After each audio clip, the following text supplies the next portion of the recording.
The ranch was started in 1888 by my great-grandfather, Sherman McCoy.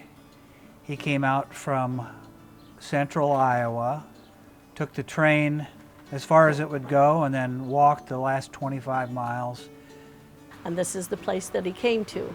He went back to Iowa and got his wife, and they came out here and set themselves up. He was a corn farmer, so he came here and started to plow up the soil and raise corn. So my grandfather and my grandmother moved to the ranch in 1938. I was in business with my grandfather starting in 1978 and ran it until my son came back in 2012. He's been managing it the last 5 years, and I'm semi-retired. And we do have some other family landowners that we manage land for, but we own most of it. So my dad was an early pioneer of no-till in the 70s, and again an early pioneer of rotational grazing in the late 80s, early 90s. He's a very bright person who has put his skill set to use on this property for the duration of his life.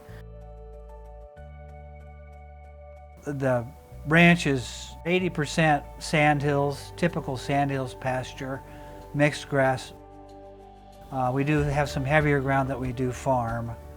We can go from really dry years to pretty wet years, so there's a lot of variability. When no-till became popular in the late 70s, I came back from college with those ideas and was one of the first in the area to start what's called eco-fallow, where you plant corn into no-till conditions. It's completely no-till now, but the idea is to protect the soil and to protect the moisture. After we kind of got that going, I really got into habitat development, planted tens of thousands of trees and shrubs, planted a lot of CRP. We took our wetlands and put them into CRP with a lot of pollinators in them. We changed all of our barbed wire fences to high tensile fences that's smooth wire, and that was really good for prairie chicken and deer and any wildlife, so they don't have to deal with barbed wire fences, which can be pretty hard, mostly on prairie chicken, but even hard on the small deer. When we started to develop the ranch into different paddocks and add water points, I found out that the NRCS was partnering to help ranchers develop their properties.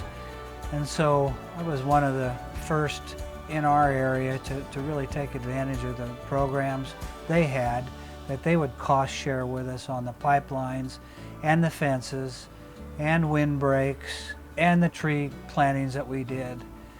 We've got over 100 miles of pipeline and over 100 stock tanks on our property at this point. So we've really been able to distribute the wildlife out and manage them.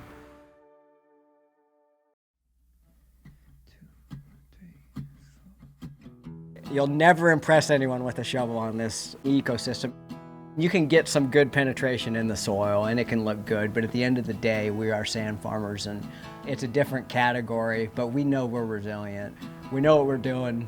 We're proud to be sand farmers. You know, we're sitting above the largest freshwater resource in the United States of America, and it's because of that, the percolation qualities of that sand. So we have a root system in the sand hills and in the sand ecosystems that is unrivaled with other soil types, and I think that really plays into its resilience.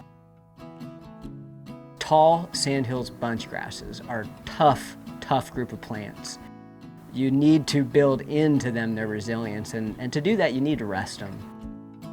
By the time we hit about the summer solstice, which was yesterday, we want to have large grazing groups, grazing intensively in small areas to provide rest for the rest of the range.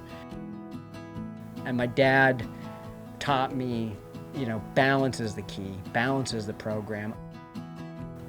Understanding what you have, what you want, and how to use this ecosystem to get what you need.